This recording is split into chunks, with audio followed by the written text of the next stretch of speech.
So eto na nga po mga idol ang knockout game ng Gilas Pilipinas laban sa home team na Saudi Arabia. Ang uling tsansa na makapasok tayo sa quarterfinals kung saan naghihintay na nga sa mananalo ang Australia. Di nga po makakalaro si Calvin Oftana dahil sa natamong injury last game. Well, walang nabago sa starting lineup ng Gilas si Scottie Thompson, Junmar Fajardo, Dwight Ramos, Justin Brownlee at EJ Edu. Unang nakapuntos ang Saudi Arabia mula sa kanilang big man. Sinukat ang depensa ni Junmar Fajardo, agad namang nakabawi si Abay sa ilalim mga idol. Good start para sa Gilas Pilipinas, daming gumana agad sa ating Gilas team. Sa paunguna ni Justin Brownlee, nalibre sa tres at lumipad agad sa kanyang 100 slam dunk. Mainit ang outside shooting ng Gilas, nakakanadin ng tig-isang tres na Kevin Kiambao at Dwight Ramos. Grabing hustle naman ginawa ni Scottie Thompson sa play na ito na nauwi sa 2 points ni Kiambao. Meron ng 7 points si KQ mga idol, 10-point lead para sa Gilas Pilipinas. End of first quarter, 25-15. Entering second quarter, nagparamdam na ang best player ng Saudi Arabia na si Ali Abdurrahman sa kanyang 80 straight points with back-to-back 3-pointer. 9-2 nating start para sa home team under 6 minutes. Nakuha na nila ang lead 29-26. Na-injured pa si CJ Perez after ng play na ito. Inindayan ng SMB player pa ika-ika, inalalayan papuntang bench. Another 3-pointer mula kay Justin Brownlee para itabla ang talaan. Gandang setup pa sa dakdak ni EJ Edu, may sumabay pa mga idol.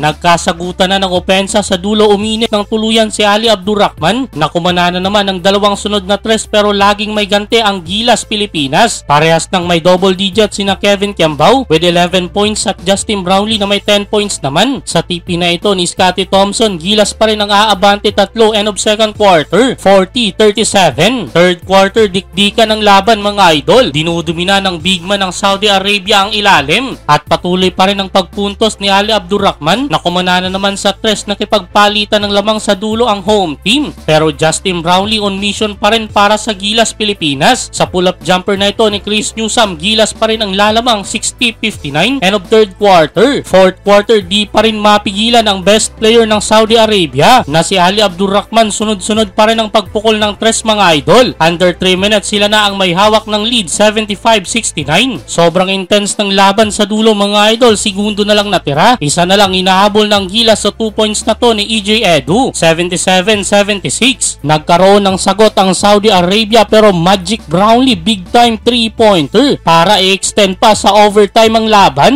What a game mga idol. Overtime period, nagpatuloy pa ang momentum ng Gilas Pilipinas sa kanilang 6-2 nating run na nanggaling kina Kevin Kiambao at Dwight Ramos. What a comeback. Talo na, nanalo pa, pasok sa quarterfinals ang Gilas Pilipinas.